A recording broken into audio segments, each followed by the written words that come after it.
अगर medical college में private स्तर में नीट में गवर्नमेंट के बाद नंबर लाते हैं, गवर्नमेंट कॉलेज में सीट नहीं मिलती, तो हमने कहा सारे बच्चों की फीस सरकार भर देगी और उनके लिए ये लोन दे देंगे।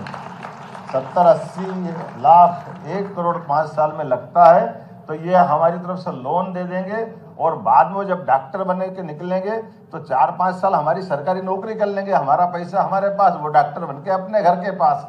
ये सीधा साधा फार्मूला है, क्योंकि हमारे घर में हमारे पास डॉक्टरों की संख्या बढ़ना चाहिए कि नहीं बढ़ना चाहिए।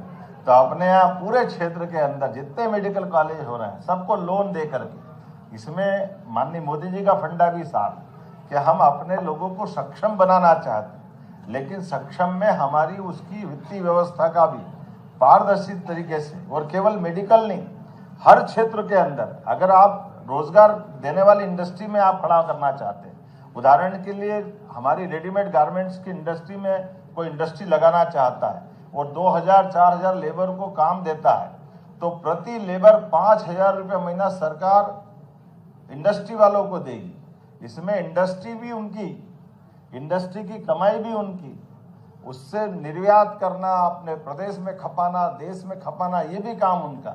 लेकिन चूंकि वो रोजगार दे रहे हैं, तो रोजगार देने के बलबूते पर बीजीएफ पर पर्सन हमारी तरफ से सरकार के माध्यम से इंडस्ट्रियलिस्ट को देंगे, वो युवा उद्योगपति को देंगे, ताकि वो अपने रोजगार के माध्यम से लोगों की जिंदगी बेहतर कर सके। इसलिए एक सेक्टर नहीं, अगर होटल खोलना चाहता है, होटल में भी बहुत रोजगार होता है। 50 करोड़ के होटल डाले 15 करोड़ माफ, 100 करोड़ के होटल डाले 30 करोड़ माफ, हॉस्पिटल डाले, हॉस्पिटल में 100 करोड़ का डाले तो 30 करोड़ माफ। ऐसे एक नहीं, 40-40, 60-60% तक की सब्सिडी लगातार सरकार के माध्यम से हर सेक्टर में, माइनिंग का सेक्टर हो, एनर्जी का सेक्टर हो, हर सेक्टर में मध्य प्रदेश आगे बढ़ रहा। आज की स्थिति ये है कि हमारे पास पूरे देश में सबसे सरप्लस बिजली कहीं है तो मध्य प्रदेश के पास। ये हमारे लिए सौभाग्य। दिल्ली की मेट्रो ट्रेन भी चल रही है तो मध्य प्रदेश के करंट से चल रही है। हमको मालूम है मध्य प्रदेश का करंट बंद हो जाए तो मेट्रो को संकट आ जाए। भगवान की दया है, बिजली बहुत है, चिंता नहीं है।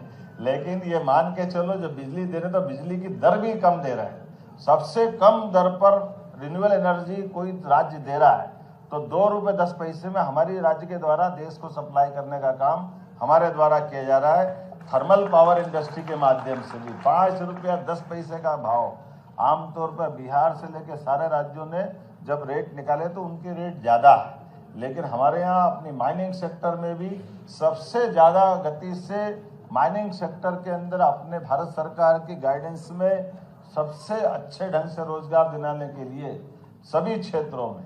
और इसीलिए भाग्य की बात भी है, हमारे यहाँ कोयला भी है तो हीरा भी है, पन्ना भी है तो चीता भी है। आप दुनिया के अंदर चीता ढूंढते फिरो, लेकिन अपनी अनुकूलता के बलबूते पे चीता उछलता कूदता हुआ हमारे राज्य में अपनी आबादी के साथ परिवार भी बढ़ा रहा, और एक नहीं अब 3-3 हमारे चीता अभयारण्य के रूप में स्थापित हो रहा है। पूरे देश में सबसे ज्यादा टाइगर भी कहीं पाए जाते हैं तो मध्य प्रदेश में पाए जाते हैं। मुझे इस बात का आनंद है। और अब तो कश्मीर में शिकारे लेने की जरूरत नहीं, शिकारे भोपाल के तालाब में भी चल रहे हैं। हमारे लिए वो आनंद भी देगा। कहाँ ठंड में जाओ तो जाओ, नहीं तो मत जाओ, भोपाल के तालाब में चला लो तो भी शिकारे चले जाते हैं। कितना अच्छा लगता शिकारे चलाने का आनंद।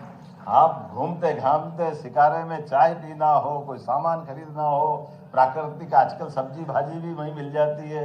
और आप तो फिल्म इंडस्ट्री से भी आपका संबंध आता हो, आप फिल्म बनाओ 10 करोड़ की, 2 करोड़ हम उसमें भी माफ कर देते। हमारे राज्य के अंदर कोई फिल्म बनाए फिल्म पॉलिसी के माध्यम से, टूरिज्म पॉलिसी के माध्यम से, भारतीय भाषाओं में भी करते हैं। आप बताओ, भाषा सब हमारी है। हम तो मध्य में बैठे, पूरब पश्चिम उत्तर दक्षिण, कोई कहीं से भी आएगा हमारे पास ही तो आएगा। ना घाम लगे ना ठंड, सबसे बड़ा बुंदेलखंड।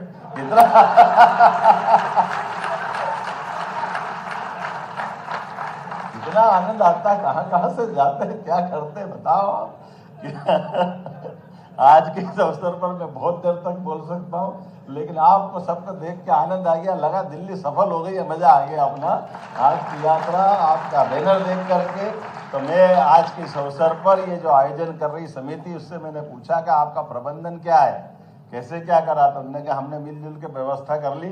तो हमने कहा क्या व्यवस्था कर ली, तुमने जो आंकड़ा बताया उससे हमने कहा चलो ये तो हो गया, अगला मेरी तरफ से ले लो आप 2 लाख रुपए अगले कार्यक्रम के लिए भी आपको देने की घोषणा करता हूँ। आप लगातार बैनर बनाए रखें और इसके अवसर पर युवाओं को पढ़ने लिए आइए भैया। जोरदार हमारे यहाँ के दिल्ली विश्वविद्यालय के अभी है कि पहले थे, दिल्ली विश्वविद्यालय के पूर्व अध्यक्ष, आप जोरदार ताली बजाएं हमारे भाई के लिए। वाह, हमारे अच्छे नेता है, आज अपने बीच में उपस्थित है, आपका स्वागत अभिनंदन। तो ये हमारा बैनर काम करता रहे और इसके लिए जो बल पड़े जैसा चाहिए सरकार आपके साथ है। आज का खर्चा तो मेरी तरफ से ले लेता हूँ और अगला भी आप मांगो वो भी देने की घोषणा कर देता हूँ, कोई तकलीफ नहीं। तो मेरी अपनी ओर से पुनः आप सबका वंदन अभिनंदन, बहुत बहुत धन्यवाद। भारत माता की। आप हो गए।